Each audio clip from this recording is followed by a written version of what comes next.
สบายดีท่านผู้ชมต้อนรับทานเข้าสู่การรายงานข่าวต่างประเทศพบกันมื้อนี้ก็มีหลากหลายข่าวนำมาเสนอต่อกับบรรดาทานทับอิดเฮามาเริ่มกันที่ข่าว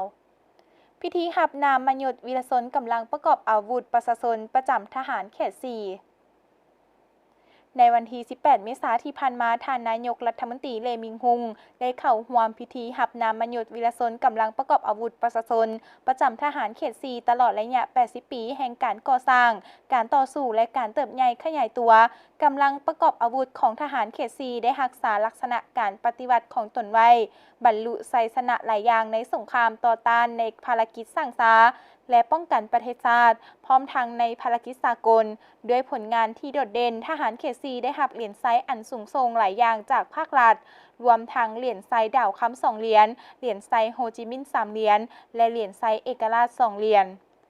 ต่างหน้าการนำภาครัฐทานได้สมเสยอย่างอบอุ่นต่อผลสำเร็จที่โดดเด่นและการประกอบส่วนอันใหญ่หลวงของกำลังประกอบอาวุธทหารเขต 4 ต่อกองทัพประชาชนเวียดนามผู้กล้าหาญและต่อภารกิจการปฏิวัติอันรุ่งโรจน์ของพรรคและประเทศชาติท่านเลมิงฮุงได้กล่าวว่าเวียดนามกำลังเข้าสู่ระยะใหม่ที่มีโอกาสอันใหญ่หลวงแต่ยังประเสริญกับความยุ่งยากและสิ่งท้าทายที่บ่เคยมีมาก่อนและได้เรียกร้องให้กองทัพของทหารเขต 4 สุมใส่การปฏิบัติหน้าที่ที่สำคัญอย่างมีประสิทธิภาพปรับปรุงคุณภาพของการค้นคว้าการคาดคะเนและการวางแผนยุทธศาสตร์เสนอนโยบายวิธีแก้ไขที่เหมาะสมอย่างว่องไวรักษาสภาพแวดล้อมสันติภาพและมั่นคงเพื่อการพัฒนาประเทศชาติและหลีกเลี่ยงการตกอยู่ในสถานการณ์ใดๆ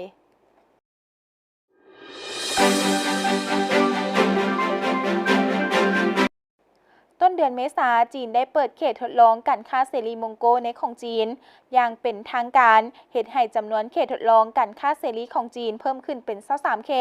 ขตดังกล่าวนี้ถือว่าเป็นนวัตกรรมด้านระเบียบการเป็นแกนกลางและเชื่อมโยงเข้าในการสร้าง1 เส้นทางและแล้วเศรษฐกิจจีนมองโกเลียรัสเซียอย่างลึกซึ้งเขตดังกล่าวกวาดเอาเนื้อที่ทั้งหมด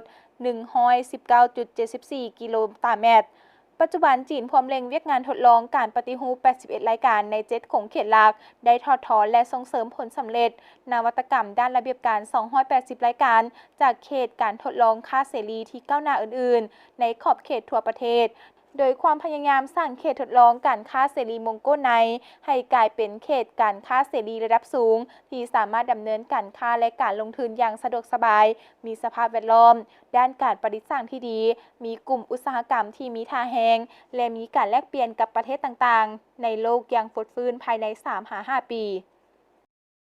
ท่านผู้ชมที่ผ่านไปนั่นก็เป็นข่าวการเคลื่อนไหวทางด้านต่างประเทศที่ทางภาคข่าวของพวกเขาได้นำมาให้ประธานได้รับชมและมาฮอนีเวลาของทางการนำเสนอข่าวต่างประเทศก็ได้หมดลงแล้วพบกันใหม่โอกาสหน้าสำหรับมื้อนี้สบายดี